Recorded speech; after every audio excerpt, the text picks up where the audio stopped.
Assalamualaikum warahmatullahi wabarakatuh. Waalaikumsalam warahmatullahi wabarakatuh. Alhamdulillah, alhamdulillahi rabbil alamin. Wa bihi nasta'in wa ala umuri dunya waddin. Wassalatu wassalamu ala asrafil anbiya'i wal mursalin wa ala alihi wa sahbihi ajmain amma ba'du. Faqad qala Allah Ta'ala fil Qur'anil Karim wa wasdaqul qairin. A'udzu billahi minasyaitonir rajim. Bismillahirrahmanirrahim. Inna a'tainaka al-kautsar fasholli li rabbika wanhar inna syani'aka huwal abtar. Baiklah semuanya, halo yang nonton. Perkenalkan, kami dari Potski Podcast Anak Vokasi. Oke, baik. Sebelumnya perkenalkan, nama saya Kais Abdurrahim. Saya dari Prodi Administrasi Bisnis. Oke, perkenalkan, nama Anda siapa? Sebelumnya Assalamualaikum warahmatullahi wabarakatuh. Waalaikumsalam warahmatullahi wabarakatuh. Sebelumnya perkenalkan, nama saya Fathan Dalwatul Haq dari program studi Manajemen Informatika 18411.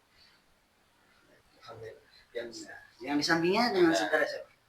Saya Salma Al-Faridi dari Prodi Administrasi Bisnis Internasional. Internasional. Ya.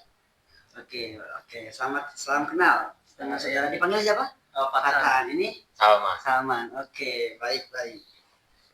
Oke, jadi langsung saja. Sekarang ini kita akan menjelang bentar lagi ya, tidak terasa. Kemarin kita sudah menjalankan bulan suci Ramadan, diakhiri dengan Idul Fitri, dan seiring berjalan waktu kita akan menginjak ke bulan Idul Adha. Masya Allah. Alhamdulillah banget ya. Itu masih umur kita. Amin. Jadi langsung saja gini, kan banyak nih mungkin yang nanya-nanya Idul Adha itu apa, pengertiannya apa. Coba jelaskan, Fatan, apa itu Idul Adha? Oke, baik. Bismillahirrahmanirrahim. Baik, saya akan menjelaskan mungkin sedikit ya, karena ini secara umum tentang apa sih Idul Adha itu. Nah, jadi kan seperti yang sudah dijelaskan, kita alhamdulillah sudah menjalankan puasa ya 30 hari, kemudian akhirnya selama itu puncaknya itu di Idul Fitri, hingga akhirnya kita akan menjelang daripada Idul Adha. Nah, sebenarnya apa sih itu Idul Adha itu? Nah, jadi kalau menurut saya Idul Adha itu bukan hanya sekedar kita kegiatan memotong hewan kurban, setelah itu kemudian selesai, tidak ya teman-teman. Tapi di sini kita punya perspektif yang lebih besar lagi. Outputnya apa dari adanya Idul Adha ini? Dari mulai kita sholat Idul Adha, kemudian dilanjut pemotongan hewan kurban, kemudian akhirnya proses kita sampai mencincang-cincang daging itu sampai akhirnya jatuh ke dalam jatuh kepada fakir miskin, itu sebenarnya apa outputnya?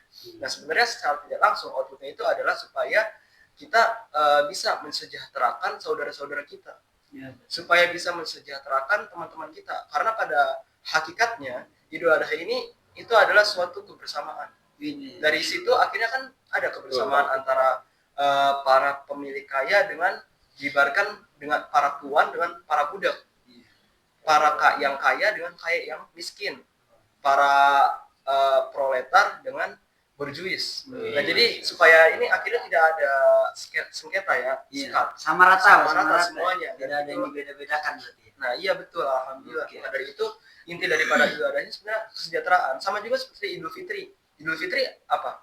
Dari mulai sholat Idul Fitri, kemudian pembagian zakat, ya kan, sampai akhirnya nanti dilanjut silaturahmi, ya kan, ya halal bihalal, supaya akhirnya kita kembali suci lagi kan, akhirnya dari 30 hari ya berpuasa. Sama juga di Idul Adha ini. Nah, cuma kenapa Idul Adha ini spesial? Karena di sini puncaknya. Karena rezekinya itu banyak teman-teman, ya kan. Mulai dari kurbannya, ya kan, ada yang bentuknya sapi, kambing. Kalau di Arab sana onta, ya kan. Bahkan di negeri Arab sana itu daging itu sampai terbuang. Maksudnya banyak daging yang berlimpahnya. Gitu. Maka dari itu itulah makna daripada Idul Adha yang perlu kita ketahui ini. Maka dari itu terus untuk siapakah yang berkurban ini, ya kan? Apakah untuk fakir miskin? Kalau fakir miskin kasihan kan dia. Justru dialah objek yang menjadi tapi adalah untuk para yang mampu. Ya kan, yang berlebihan harta, untuk membagi hartanya dalam bentuk apa? Dalam bentuk kambing, ya kan? Bisa bentuknya apa? Karena kan kambing banyak macam ya, ada domba ya. Iya, domba. Iya, banyak lah macamnya. Kemudian sapi, ya kan? Nah itulah sampai akhirnya, dan ini juga saat pembagiannya juga sangat adil teman-teman. Iya betul. Yaitu tidak hanya untuk orang fakir miskin, tapi semuanya kedapatan. Iya, Mulai betul. dari yang mengkurbankan sampai akhirnya yang potong yang dagingnya, potong daging, iya, ambil apa panitia kurbannya. Jadi semuanya Semua sama merasakan rata. kebersamaan. iya betul. Jadi itulah menurut saya dari arti kurban itu. Oke, baik, terima kasih Saudara Fatan. Jadi tentu banyak ya, tentu jelas apa itu Idul Adha dengan untuk Saudara Salman Ya saya paling nambahin sedikit. Adapun ini kisahnya. Kisah Jadi kan Idul mungkin Adha orang-orang di sana tidak tahu ya kisahnya.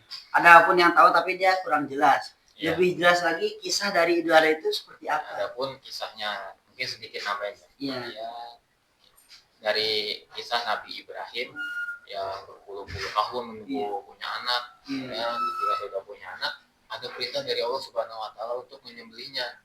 Wah, bayangkan bagaimana perasaan Sangat sakit kalian. sekali sih ya. Sakit gitu. Itu nggak kebayang sih itu kayak gimana rasa rusak itu hatinya pasti. Iya, tapi tetap patuh ya, patuh pada perintah Allah. Karena perintah Allah. Ya. Iya, mungkin itu saja sedikit. Kalau untuk pas proses penyembelihan itu Nah, gimana itu, maksudnya? ya Nabi Ibrahim dan Nabi Ismail diperintahkan oleh Allah suruh naik gunung. Nah, naik gunung, dan situ Nabi Ismail berubah jadi kambing. Nah, jadi pas ketika mau disembelih Iya, itu ada Allah Allah merubah memberikan mukjizat. ya jadi kambing, ada yang kambing, jadi Nabi Biri-biri. Ismail, iya, Oh. biri-biri. Oh, jadi Nabi Ismail itu digantikan Iya, dengan hewan. hewan itu Biri-biri yaitu itu. biri-biri. Oh, baik. Makanya terjadinya itu Idul Adha begitu. Idul Adha begitu. Sedih juga ya sebenarnya Iya, Idul Adha merinding itu ya. pada kisahnya juga. Karena kita contoh lah Iya. kita nggak punya anak, terus Iya. tiba-tiba punya anak terus disuruh kayak gitu sakit pasti ya. Sakit hati. Nggak bapaknya, ibunya, aduh. Iya. Tapi teguh, udah berhubung Nabi Ibrahim ini seorang nabi ya, mukjizat Allah, makanya dia bisa menerima dengan senang hati. Alhamdulillah juga itu digantikan. Mungkin itu salah satu ujian ya. Ya, betul, apalagi itu kan perintah Allah juga Perintah ya, Allah juga. harus kita kerjakan, dan kita juga harus tahu bahwa perintah yang Allah berikan itu pasti tidak akan pernah membuat kita menderita. Apapun itu perintah Allah, ya itu demi kebaikan kita juga. Ya, Kita betul, jalan, Pak. harus kita jalan. Walaupun pahit ya. Walaupun pahit. Kenapa contoh misalnya pas kurban itu nggak ada, misalnya ada babi atau anjing yang harus kita kurbankan, kenapa nggak kayak gitu? Iya. Karena kan itu Allah menjaga kita supaya tidak mendekati sesuatu yang haram itu. Karena kan daging babi itu kan mengandung sebuah cacing pita ya, yang mana itu mengganggu kesehatan.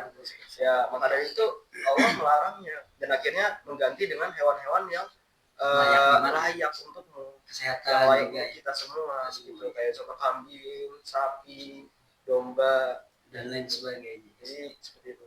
Nah, seperti itu. Oke, baik. Lanjut dengan kalau Idul Adha ini kan kita banyak kisah ya. Kita aja di Idul Fitri itu banyak kisah tentang apapun itu kisahnya di kampung. Pasti Idul Adha juga nggak mungkin, karena kan tidak mungkin Idul Adha itu dipotong langsung aja gitu kan, pasti ada bagian-bagiannya, ada prosesnya. Iya, betul. Nah, ada kisah gak gitu di kampung atau di pesantren atau di sekolah atau di ETA dimanapun itu, Saudara Fatan? Kalau mungkin kalau dari saya, karena waktu kemarin alhamdulillah saya ditugaskan sebagai panitia kurban di pesantren ya. Iya. Karena itu saya itu melihat jelas mulai dari proses dia penyembelihan bagaimana sampai akhirnya karena kan di pesantren saya kan sapinya kan gede-gede. Akhirnya mau nggak mau diseretnya itu nggak pakai orang, jadi ada mesinnya gitu. Oh, di sini. Oh iya Oh, iya enggak. iya. Modern ya. Iya, betul. Bukan pakai jagal lagi. Oh, berarti ya bukan sejenis jagal ya? Iya, Oh, di benar. mesin gitu. Iya, pakai Mesin, jadi tapi jatuhin. buat penyembelihan tetap Tetap itu orang. ada orangnya. Oh, ada orangnya. Oh, Ini iya. hanya memindahkan dari satu tempat ke tempat nanti Yang mau dia dipotong. ya Ah, iya, iya. karena kan dagingnya kan maksudnya kan sapinya masih utuh. Iya. Nah, akhirnya Jadi ya habis itu susah juga kalau orang kan narik-narik, takutnya takutnya kan lepas. Ya kayak Apa, di lari. gitu lari. Kan banyak ya kisah-kisahnya. Iya, banyak orang yang kejar. Kejar itu bro, kasihan lah. Itu berarti pakai mesin nih. pakai mesin sampai akhirnya Aman berarti aman. Mesin buat jatuhin doang. Iya, mesin buat Iya, tahu. menjatuhkannya. Iya iya. Ada itu mesinnya. kemudian nanti akhirnya dipotong-potongnya kan dari antara kaki dengan kepala, kemudian Iya. dengan badan, Iya. sampai akhirnya nanti dikasih lagi nanti ke bagian cincang, Oh, cincangan daging. Nah, itu itu lumayan tuh cincangnya, dagingnya juga itu alhamdulillah berisi semua. Biasanya kan ada lemak-lemaknya. Iya, Ya, iya. cuma lemak doang, Iya, tapi dagingnya nggak ada. Tapi Di ini luar, dagingnya tapi berarti dagingnya bagus ya. alhamdulillah. Memang kalau boleh tahu biasanya Idul Adha itu di pondok antum itu sapinya sejenis apa?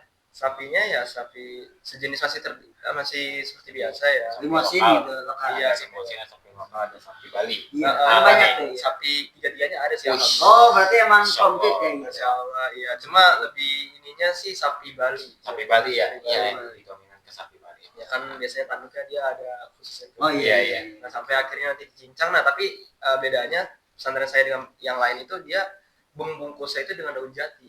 Wih, Oh, dibungkus dengan daun beda ya. jati. Iya. Iya, ya, paling beda. Prosesnya panjang sekali berarti ya? iya. Oh, iya. Supaya karena kan kita mau memberikan kepada umat ini Oh. dari umat untuk umat. Wih, Maka dari itu kita juga harus memberikan yang terbaik juga untuk umat. Jangan sampai kita dikasih sama umat yang terbaik malah kita memberikannya yang setengah-setengah. Oh iya. Iya. Kira ibadahnya kan jadi setengah-setengah juga. Aduh, iya. Allah bilang lu mau dapat pahala yang gede tapi lu setengah-setengah gimana? iya. Sama aja bohong ya? Jahil morokal. Aduh. Berarti tidak bagus ya kalau Tidak bagus. Jadi makanya kita berikan yang terbaik dengan tadi kalau misalnya dibungkus daun jati itu kan dagingnya tetap baik ya, tetap bagus meskipun dia disimpan dalam tempat yang tertutup, dia masih tetap segar, steril. Karena kan fungsi dari daun jati itu ada semacam zat supaya melindungi dari kebusukan. Oh iya iya. Ya, jadi seperti itu. Mungkin itu yang bisa saya Oh, pengalamannya seperti itu. Oke, Iya. dah. Lanjut. Ada Kisah boleh. dari Salman. Ada saya pengalaman Iya. tahun kemarin dan Iya. jadi panitia di RT saya. Oh, di kampung berarti. Ya di Oh, kampung. di kampung. Ya seperti kayak biasa panitia, motong-motong.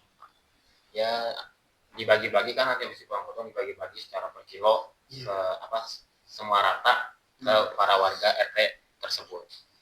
Nah. Ada yang 1 kilo, 5 kilo, tuh gitulah. Adapun pengalaman di pondok yang nggak bisa dilupakannya itu nyuci perut, bagian perut. Oh iya iya betul. Nah, Itu pasti menerapkan ya ampet apa Iya. ya bahasa di kita Empedu. iya betul. Lu pernah nggak pedunya? Cairan pedunya nggak? Wah, belum pernah sih. Oh, Nah, ada yang bilang kan cairannya itu bau. bau. 3 hari itu nggak hilang masih. Tapi Iya. kan itu bagian panitia itu banyak ya, ada buat Iya, ada panitia bagian yang potong, daging, ada yang jeroan ya. jeroan. Nah, saya waktu itu bagian yang nyuci perut. Oh nyuci perut iya. Bagian jeroannya berarti ya. Iya. Sekali gitu. Sama teman-teman waktu di Waduh. pondok. Tapi Terus tetap sih, dibagikan juga. tetap Jeroan. dibagikan kepada warga. Langsung dipotong-potong dibagi. Iya, potong ketika udah habis dipotong kan dipisahin tuh. Hmm. Yang bagian dagingnya ada yang bagiannya lagi yang buat motong dan yang buat cuci perut ada lagi. Itu proses dibagikannya itu di masjid dipanggil apa kita keluarga satu-satu? Kita kalau di waktu saya di pondok ya Iya. bikin tenda, ada bagian potong-potong nanti dibagiin di situ, dibagiin. Oh, jadi warganya datang Ya, warganya pondok. datang Oh ke iya. pondok. Gitu. Ada staff-staffnya, ada yang RT1, RT2, RT3, Oh jadi iya. ada sesuai bagian-bagiannya RT. Iya, ya. iya, siap. Kayak gitu. Biasanya untuk panitia itu kebagiannya lebih apa gimana? Kan biasanya Panitia banyak itu nih. kadang ada lebih. Banyak. Kan kalau Alhamdulillah capek ya. ya mungkin ya. Nah, lebih kadang. Oh, lebih. Pernah buat nyate. Iya. Lumayan. Berarti Iya, satu iya. kampung ini bisa aman ya gitu Iya, ya. aman, termasuk Kebagian waktu- semuanya iya. gitu ya. Waktu di pondok begitu. Oh, oke, baik. Pengalamannya sangat-sangat seru juga ya. Iya. Nah, Pernah dari dari Belum sih. Oh, iya. Terakhir sih kalau kenal pedunya ya. momen paling. Berarti dari Fatan belum pernah tuh isi tentunya belum pernah jadi bagian panitia bagian pedu gitu. Belum sih, saya biasanya bagi waktu kemarin cincang, Bagian cincang daging. terus habis itu kulit-kulitin kan saya Oh, ngulit dia. Oh, ngisi. Oh, iya, iya. Tapi ngulitinnya kambing bukan sapi. Oh, Kalau sapi lumayan tuh. Sama sapi kambing apa sapi? Kambing. Oh, kambing. Tapi kalau Rata-rata nyuci kambing. perut sama sapi juga. Oh, semuanya berarti ya. Iya. Pernah ngerasain semua kayak ngulit. Oh, Kulitnya, motong dagingnya pernah. Satenya sering berarti. Katanya Jadi, pernah. Jangan ditanya. oke. Lanjut saja. Kan Idul Adha itu rata-rata kita mengorbankannya itu kan sejenis hewan sapi sama domba atau kambing.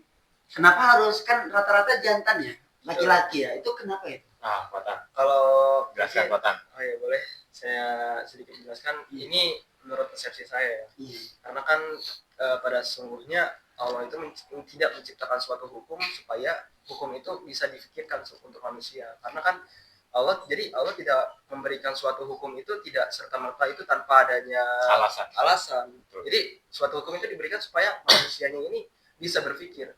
Ya kan, kalau misalnya biasanya di Quran itu kan dijelaskan, aku memberikan sesuatu itu untuk kaum yang berpikir. Bahwa kaum yang berpikir itu seperti apa? Ya orang-orang yang beriman. Nah, maka dari itu kita mikir kenapa harus jantan, kenapa nggak boleh betina kan gitu. Nah itu karena betina itu kan dia kan diibaratkan yang melahirkan, yang menyimpan, memproduksi, ya kan, yang memperbanyak keturunan. Yang nyelupinnya itu kan yang jantan pastinya kan. Yang nyelupinnya yang jantan. Jadi yang menyimpannya itu yang betina, kemudian yang sampai yang akhirnya melahirkan itu betina. Jadi apakah boleh betina itu dipotong? Sedangkan kalau misalnya dianya lagi hamil gimana? Oh, ya kan, tidak baik, ya kan. Akhirnya nanti malah memutuskan suatu mata rantai perkembangbiakan, ya kan. Akhirnya nggak baik juga. Nah itu satu yang nggak baik juga. Terus gimana kalau misalnya dia nggak hamil gitu kan?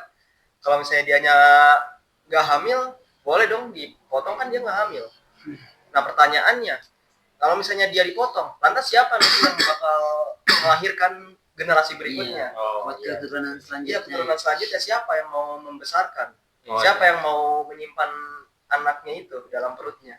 Kalau misalnya betina dipotong. Jadi kalau misalnya kita belajar seperti itu, kita kembali lagi ke hukum pertama, ya kan? Jadi begitu, itulah kenapa harus jantan, tidak boleh betina. Nah itu satu, apalagi kan di Quran juga dijelaskan bahwa Ar-Rijalu qawwamun 'alan nisa, ya kan? Yang rijal itu pemimpin bagi yang wanita. Maksud dari pemimpin apa? Maksud dari pemimpin ini bukan cowok itu kalau misalnya pemimpin harus cowok, nggak selalu seperti itu. Tapi cowok itu dia menyimpan banyak tanggung jawabnya, ya kan? Tanggung jawab dalam rumah tangga, ya kan? Tanggung jawab untuk kehidupan selanjutnya. Meskipun yang menyimpan itu tetap yang wanita. Jadi seperti itulah. Itu jadi dalam Islam juga itu perlu yang namanya saling melengkapi, ya.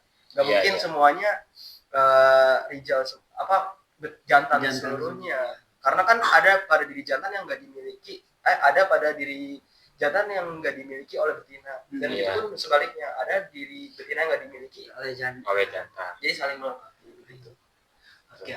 Tapi dari bentuk kambing maupun sapi itu kalau pas ketika kita mau kurban itu harus keadaan sehat berarti ya? Alhamdulillah harus sehat. Kan tadi yang saya bilang, umat memberikan kita yang terbaik, maka kita juga harus memberikan yang terbaik juga untuk umat. Berarti harus sempurna ya?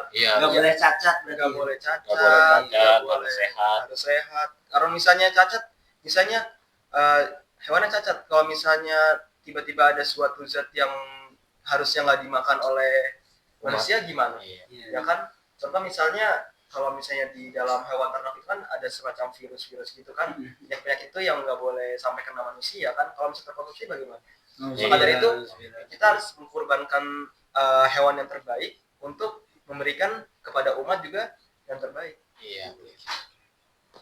Ya, mungkin baik itu saja ya, kita simpuli. Jadi kurbannya sudah jelas apa itu kurban, kisah dari Idul Adha ini apa, ya pengalamannya, dan kenapa harus kenapa harus jantan, kenapa tidak boleh betina. Oke, baik pemirsa. Jadi kesimpulannya, yang menonton sudah jelas kisahnya Idul Adha ini apa. Intisari dari Idul Adha, ada yang bisa menyimpulkan, saudara Salman atau saudara Fatan? Mungkin saya, karena jadi gini, dalam dalil juga kan dijelaskan ya, Al-Kautsar dalam surah Al-Kautsar ayat 2. Inna a'tainakal kautsar fasholli lirabbika. Maka laksanakanlah sholat dan berkurbanlah. Allah aja menyuruh kita berkurban kan. Masa kita manusia yang sudah berkemampuan gak mau memberikan kurban, gak mau memberikan sesuatu yang baik untuk umatnya, ya kan? Apalagi kan dari hasil kurban juga ini kan bisa membersihkan sebagian harta kita, ya kan? Supaya harta kita ini tidak adanya sesuatu yang nantinya menjadi beban kita di akhirat, ya kan? Dunia sementara, akhirat selama-lamanya. Maka dari itu, jadi wajib bagi yang berkemampuan untuk memberikan kurban. Lantas kalau misalnya apakah kita harus memberikan kurban?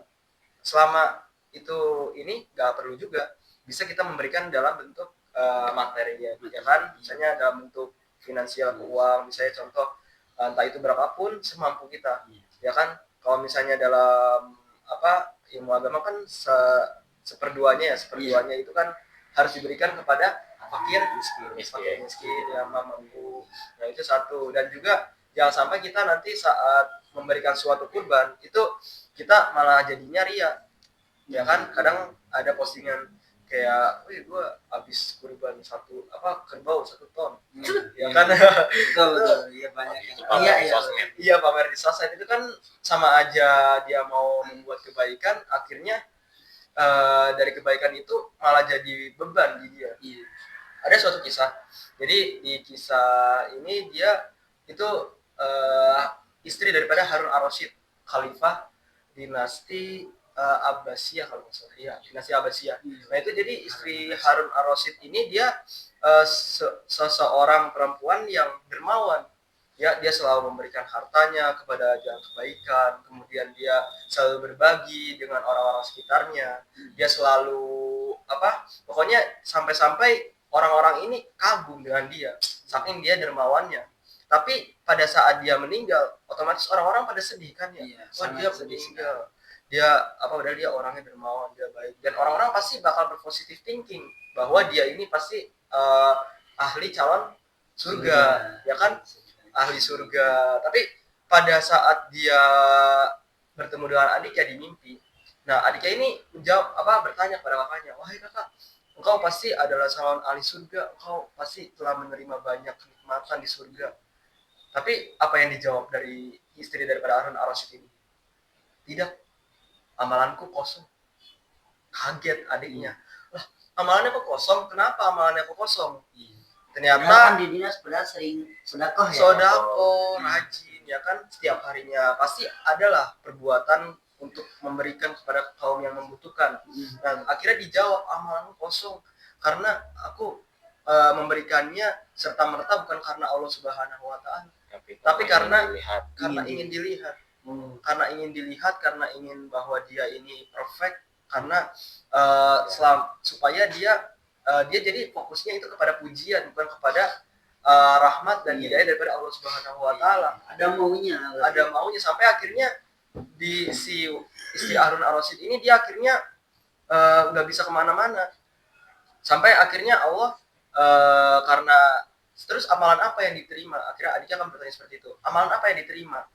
Terus Allah kakaknya menjawab, amalanku yang diterima hanyalah amalan yang aku kerjakan pribadi. Berarti otomatis kan seperti sholat, ya kan, ibadah-ibadah yang lain yang langsung menuju kepada Allah, haji dan lain sebagainya. Nah inilah yang menjadi polemik kita, bahwa janganlah kita sampai memberikan sesuatu itu terang-terangan, tapi tersembunyi. Kalau misalnya tersembunyi kan kita nggak ada harapan kepada makhluk, ya kan, supaya ingin dilihat. Maka dari itu sikap ria ini yang perlu kita jauhi gitu. Jadi terus amalan apakah yang baik, yang paling baik? Kata adiknya, amalan yang paling baik itu adalah sesuatu yang engkau lakukan tapi tapi tangan kiri ini tidak mengetahui apa yang tangan kanan engkau lakukan. Orang lain harus tahu. Iya. Artinya Allah. Iya betul. Sampai tangan kiri aja kita nggak tahu nih tangan kanan itu ngelakuin apa. Iya. Gitu kan. Artinya berarti Lillahi ta'ala. Jangan sampai ingin dilihat manusia. Jadi seperti itu. Ini khusus untuk para yang mau memberikan infak kurbannya, lakukanlah yang terbaik. Jangan sampai kita menjadi hamba Allah yang jauh dari rahmatnya hanya karena satu perihal kesalahan. Sama aja kalau misalnya dalam toharo ya, gara-gara toharo aja orang bisa masuk neraka. Karena kan perihal toharo, dia misalnya contoh pipis, dia pipis tapi buang air kecilnya, dia sambil berdiri, akhirnya cipratannya itu kena celananya, akhirnya dia tanpa mengetahui dia lanjut aja gas aja sholat. Iya betul. Jadi mungkin seperti itu ya. Jadi untuk penonton, jika ada penonton yang ingin berkurban, itu harus karena Allah dari hati, lillahi ta'ala, jangan karena ingin dilihat, jangan karena siapapun itu. Fastabiqul khairat, pokoknya berlomba-lomba dalam kebaikan. lillahi ta'ala semua. Tepuk tangan dulu dari kita semua. Mungkin sekiranya cukup sekian dari kami bertiga dari Potski, singkatan dari Podcast Anak Anak Votasi. Wabillahi taufiq wal hidayah. Undur man qala wa la tansa man qala. Assalamualaikum warahmatullahi wabarakatuh.